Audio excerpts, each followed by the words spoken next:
नमस्कार दोस्तों, सलाम अलैकुम, चरण स्पर्श, जय श्री राम, जो बोले सोनियाल, सत श्री अकाल। दोस्तों, रिकवरी में किसी व्यक्ति पर, चीज पर, जगह पर, है ना, निर्भरता, डिपेंडेंसी आपको अपाहिज बना देती है। ठीक है ना। और ये विकलांगता आपके सुधार में बाधा साबित होती है, यानी हिंड्रेंस इन ट्रीटमेंट, है ना, आपके इलाज में बाधा। ये विकलांगता वो कैसे? ठीक है ना। जब आप नशा मुक्ति केंद्र से बाहर आते हो, जब आप किसी भी जगह से बाहर आते हो और बाहर आकर आप कई दिन तक यही सोचते रहते हो कि कैसे करूं, क्या करूं, है ना, मीटिंग जाने के बारे में सोचते रहते हो, सुधार में आगे बढ़ने के बारे में सोचते रहते हो, लेकिन आपकी हिम्मत नहीं होती। आप किसी न किसी को तलाशते हो। जैसे पहले नशा करने के लिए, साथ रहने के लिए, पीने के लिए एक बंदा हुआ करता था साथ में, जिससे मन बहल जाता था। काम पे जाने के लिए एक बंदा साथी हुआ करता था। अब अकेले भटकना, अकेले काम करना, अकेले पीना, इससे बढ़िया एक बंदा होता, है ना, जो मतलब सही हो, धोखेबाज ना हो। तो वो जो आदत पड़ी हुई है हमें, तो ये जो पैटर्न है कि एक से भले दो, ये एक से भले दो जो हैं, हमें कभी कभी रोक लेते हैं, आगे बढ़ने नहीं देते, तो हम भी नहीं जाते, है ना। तो ये जो टालम टोल है, जो एटीट्यूड है, प्रोक्रास्टिनेशन, है ना, ये जो डर, घमंड और टालम टोल है, अक्सर असंभव बाधा लगते हैं। ये हमारी उन्नति और विकास में बाधा पैदा करती है। ठीक है ना। आपने आज के काम को, आज के मीटिंग जाने की समय को कल पे टाल दिया कि कल से करूंगा, तो यकीन मानना कि वो कल तुम्हारी कभी नहीं आएगी। तुम चाहते हो कि कोई साथ होता। तुम्हारे अनजाने डर चलते हैं कि कौन होगा वहां पे, क्या होगा, क्या हिसाब किताब होगा, क्या करते होंगे, कौन लोग होंगे, मैं वहां भीड़ में अनजान, नया। तो ये अनजाने डर चलते हैं, है ना।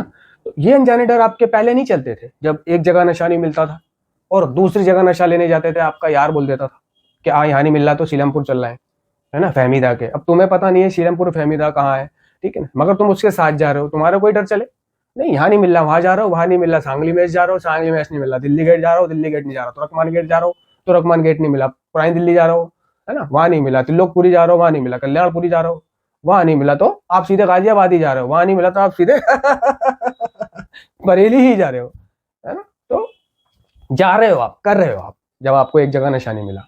और कभी कभी ऐसा भी हुआ है कि कोई साथी नहीं है, कोई साथी नहीं है और एक जगह नशा नहीं मिल रहा, तो हम अकेले ही जा रहे हैं, अकेले ही जा रहे हैं, दूसरी जगह अकेले ही जा रहे हैं, वहां अकेले ही सामान ले रहे हैं, वहां से सामान लेके किसी नाले कत्ते पे, कहीं कोने शौचालय में बैठकर अकेले ही पी रहे हैं।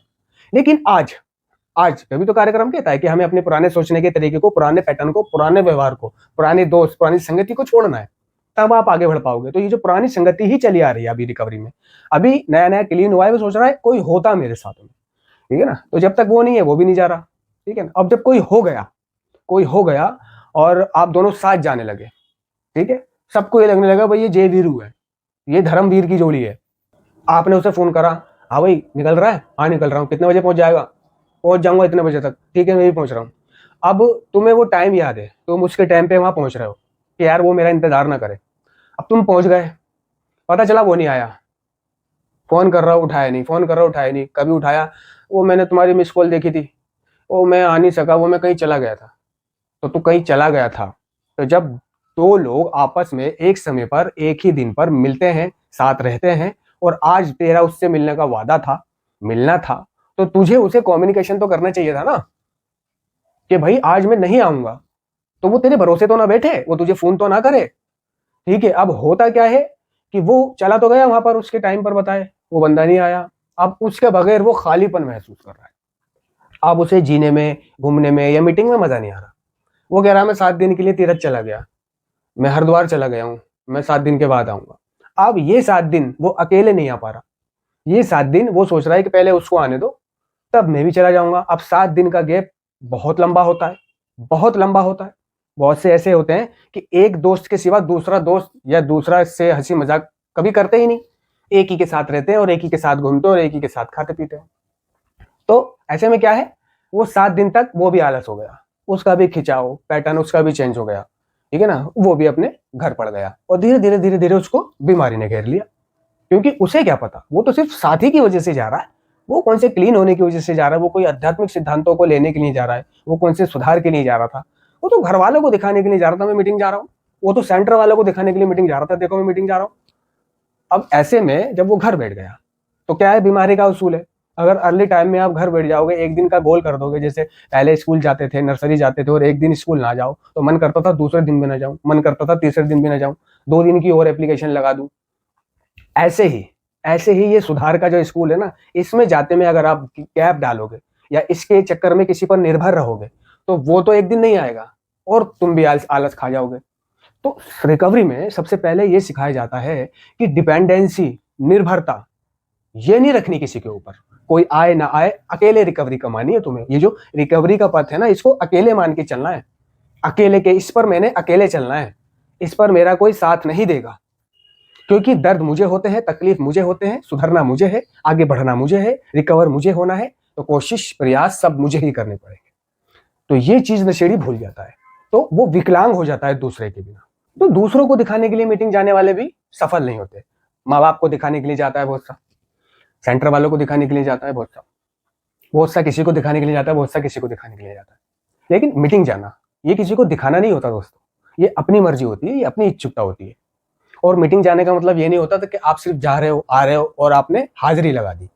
घर वालों को कहने की जगह हो गई, हाँ जी गए थे आप, लोगों की नजरों में आ गए आप गए थे। तो ये मीटिंग जाना किसी काम का नहीं है कि आप गए थे, हाजिरी लग गई, जब तक आपने वहां पे पढ़ा लिखा या सीखा नहीं। अगर आप 365 दिन साल के क्लास स्कूल जो जाते थे, सिर्फ हाजिरी लगवा लो, किसी तरह से अपनी हाजिरी लगाए और बाहर चले गए, हाजिरी लगाए और बाहर चले गए, तो इस तरह जब आपके एग्जाम आएंगे तो आप क्या सीखोगे, क्या पढ़ोगे, क्या लिखोगे, उसमें क्या होगा आपका? क्योंकि आपने तो साल से साल आपने सीखा ही नहीं कुछ, किसी क्लास में बैठा ही नहीं आप, तो एग्जाम के टाइम पे आपको कितनी चिंता होगी, है ना, कितनी चिंता होगी। आप फर्रे बनाओगे, फर्रे चलेंगे नहीं, पकड़े जाओगे, है ना, या आपका दिमाग भ्रष्ट हो जाएगा, आप फेल हो जाओगे।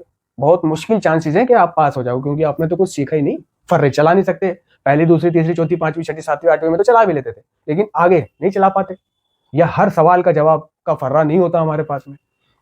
तो होता क्या है, हमें फेल होना ही होना है। तो रिकवरी किसी को दिखाने के लिए नहीं, मीटिंग किसी को दिखाने के लिए नहीं जाना हमें।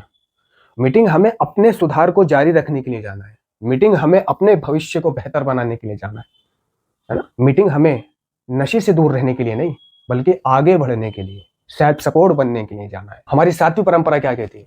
हर एनए के समूह को बाहरी अंशदान अस्वीकार करते हुए पूरी तरह स्वावलंबी होना चाहिए। स्वावलंबी होना चाहिए यानी ये जो नार्कोटिक्स एनोनिमस है ना, किसी के टुकड़ों पे नहीं चलती, किसी की दया पे नहीं चलती। ये खुद एडिक्ट, जो खुद एडिक्ट आपस में किट्टी कलेक्शन करते हैं, किट्टी डालते हैं, वो खुद एडिक्ट चलाते हैं इनको। एक ईश्वर, दूसरे नीचे एडिक्ट ही चलाते हैं इसको। ऐसा नहीं है कि कोई चंदा देता है, कोई दान देता है, कोई दक्षिणा देता है, कोई कुछ देता है, कुछ चैरिटी से कुछ आता है, नहीं, है ना। क्योंकि ये जो कार्यक्रम है ये सेल्फ सपोर्ट बनने को कहता है कि देखो ये जो मीटिंग है हमारी स्थापित हुई है, ये हम चलाते हैं, हम किसी के बल पे नहीं चलाते ये। वरना वो कल को ये दावा कर सकता है कि ये एनए की मीटिंग है तो मेरे दम पे चलती है, मैं अगर पैसे देना बंद कर दूं तो मीटिंगें खत्म हो जाए। कोई भी संस्था ये दावा कर देगी, कहीं भी इंटरव्यू में, न्यूज में, कहीं भी, है ना, बोल देगी कि मीटिंगों को तो हम पैसा देते हैं, बढ़ाई करने के लिए अपना बोल देगी, ये नशेड़ी तो हमारी वजह से क्लीन है। नहीं, तो परंपरा हमें सिखाती है कि निर्भर नहीं रहना किसी पर, सेल्फ सपोर्ट बनना है हमें, है ना। यानी खुद कमाना है, खुद खाना है, और जब अपनी मेहनत की ईमानदारी के पैसों से आप कमाओगे, खाओगे, तो सीना चौड़ा करके चलने में आपको मजा आएगा, जिंदगी अच्छी लगेगी, घर पे भी इज्जत होगी आपको। ये क्या, नरेश नहीं आ रहा तो मैं भी नहीं जा रहा, नरेश 7 दिन के लिए तीरथ चला गया तो मैं भी नहीं जा रहा, डायरेक्टर फोन करके पूछेगा मीटिंग जा रहा है नहीं जा रहा है, तो उसको दिखाने के लिए जा रहा हूं। माँ बाप से बोला गया है डायरेक्टर ने कि ये मीटिंग करवाना है इसको, तो क्या है, मैं माँ बाप को दिखाने के लिए जा रहा हूँ। देखो जी माँ बाप, मैं जा रहा हूँ मीटिंग है, देखो जी पड़ोसी में मीटिंग जा रहा हूँ, है, देखो जी मीटिंग कर रहा हूँ। नहीं, मीटिंग जाने का ऐसे कोई फायदा नहीं है। मीटिंग जाने का फायदा बताया जाता है कि जब आप टाइम टू टाइम, प्रार्थना टू प्रार्थना मीटिंग में बैठते हो, प्रार्थना टू प्रार्थना मीटिंग करते हो, शुरू प्रार्थना से खत्म प्रार्थना तक, और मीटिंग में वक्ता की बात को ध्यानपूर्वक सुनते हो। क्योंकि ये ध्यानपूर्वक सुनना जो है ना, एक गुण है, गुण जो हर किसी में नहीं होता। नशेड़ी में तो होता ही नहीं कि वो किसी की बात को ध्यानपूर्वक सुन ले। सुन रहा होता है, हाँ हाँ हाँ अच्छा हाँ, ध्यान उसका कहीं और होता है, सिर्फ दिखा रहा होता है, सिर्फ वो दिखा रहा होता है कि मैं सुन रहा हूं। अंडरस्टैंड टू बी अंडरस्टूड, समझो समझो, ना कि समझ कर बैठो ऐसा दिखाओ। तो नशेड़ी ने ऐसा दिखाया है कि देखो मैं समझ रहा हूं, समझ कर बैठ रहा हूं, लेकिन असल में उसकी वो बात भेजे में घुसी नहीं होती है। नशा मुक्ति केंद्र की क्लासों में भी जी भाई, हाँ भाई, ऐसा दिखाता है जैसे मैं समझ रहा हूँ, सुन रहा हूँ एक्टिव होकर, है ना। और 1 घंटे बाद ही कुछ पता नहीं उसे क्या बोला गया था, क्या समझाया गया था, क्या रिकवरी, क्या 12 खत्म, क्या 12 परंपरा है। हाँ भाई, क्लास में क्या बोला था पता ही नहीं उसको। तो कभी कभी वो आउटपुट रख देते हैं इन चीजों का, एक क्लास का इनपुट का आउटपुट रख देते हैं। तो आउटपुट के डर में वो सुनना शुरू करता है कि यार सुनना तो पड़ेगा, नहीं तो आउटपुट में बोलूंगा क्या, वरना मेरी एक्टिविटी कॉपी में गलती लिख दी जाएगी कि भाई से तो कुछ भी नहीं पता था इनपुट वाली क्लास का। ठीक है ना। तो ये डर आपको सुनने पे मजबूर कर रहा है इनपुट, कि आउटपुट में बोलना पड़ेगा, जवाब देने पड़ेंगे कि क्या सुना था भाई ने उस वक्त, क्या कहा था। लेकिन यहां आप आजाद हो, यहां आपको अपने बारे में, आगे बढ़ने के बारे में वक्ता जो बोल रहा है ये खुद सुनना है। मैं एक ध्यानपूर्वक सुनने वाला, एक अच्छा सुनने वाला बनने की कोशिश करूंगा। जब दूसरे अपना अनुभव मुझसे शेयर करेंगे या मैं उनसे अपना अनुभव शेयर करूंगा, तब मैं ध्यानपूर्वक सुनने का अभ्यास करूंगा। ठीक है ना। अगर आप ध्यानपूर्वक नहीं सुनोगे तो आपका मीटिंग जाना भी बेकार है। वो तो सिर्फ आप एक सैरो तफरी के लिए गए और आ गए। हाँ, आज के दिन क्लीन तो रहे आप, नशा नहीं करा आपने, लेकिन सीखा नहीं। इस तरह आपने एक दिन बर्बाद कर दिया, एक दिन कुछ नहीं सीखा। अगर एक दिन आप एक बात भी सीखो, एक आध्यात्मिक सिद्धांत को भी अपने जीवन में लागू करो, तो साल में 365 आध्यात्मिक सिद्धांत आप अपने जीवन में लागू कर चुके होंगे। और ये सिद्धांत आपको कहां से कहां पहुंचा सकते हैं। जैसे ईमानदारी आपको कहां से कहां पहुंचा देगी, करुणा को कहां से कहां पहुंचा देगी। करुणा यानी दया, है ना, सहनशीलता, है ना। एक दिन आप करुणा पे काम करो, एक दिन दया पे, एक दिन सहनशीलता पर, है? एक दिन करुणा मतलब सहनशीलता, मतलब लोगों से अमीर हो या गरीब हो, ये नहीं देखना कि ये अमीर है या गरीब है। जिस तरह अमीर से बात करनी है उसी तरह गरीब से बात करनी है ना। ये पार्शियलिटी, भेदभाव नहीं करना, है ना। व्यक्तित्व से पहले सिद्धांत हमें सिखाता है कि एक रिक्शे वाले से, एक मोची से हम जिस तरह से बात करते हैं, तुलना करो कि आप एक मॉल वाले से किस तरह से बात करो। मॉल वाले से आप जी भाई, हाँ भाई, जनाब करके बात करो, और मोची से ओ ये बांध दियो, ये कर दियो, ओए कहाँ जाएगा, ओए कितना किराया, नहीं। तो ये चीज हमें नारकोटिक्स एनोनिमस का कार्यक्रम ये आध्यात्मिक सिद्धांत सिखाते हैं कि जिस तरह हमें बड़े से बात करनी है उसी तरह हमें छोटे से बात करनी है, जिस तरह हमें अच्छे से बात करनी है उसी तरह हमें बुरे से बात करनी है ना। तो हमारी नजरों में ये होना चाहिए कि ना तो कोई छोटा है ना कोई बड़ा है, ना कोई ऊंचा है ना कोई नीचा है, ना कोई अमीर है ना कोई गरीब है। हमें सबसे पहले ये सिखाया जाता है कि इस कार्यक्रम में, है ना, कोई भी शामिल हो सकता है, चाहे वो किसी भी उम्र, जाति, लैंगिक पहचान, पंथ, धर्म या धार्मिक अनास्था का व्यक्ति हो, चाहे वो किसी भी धर्म से हो, ऊंचा हो नीचा हो, कुछ भी हो, वो हमारे लिए सिर्फ भाई है। हम ना जात देखते, ना पात देखते, ना मजहब देखते, ना धर्म देखते। हमारी बुनियाद सिर्फ एक है। हमें सिखाया जाता है कि हम सिर्फ नशेबाज हैं। हमारी जो फाउंडेशन है वो सबने नशा किया है। हमारी बुनियाद एक है, हमारा लक्ष्य एक है, हमारा उद्देश्य एक है। हम सब यहाँ क्लीन होने आते हैं, रिकवर होने के लिए आते हैं। इसलिए हम में से कोई छोटा नहीं है, कोई बड़ा नहीं है। हमें ये कार्यक्रम सिखाता है कि हमें सबसे समान बात करनी है ना।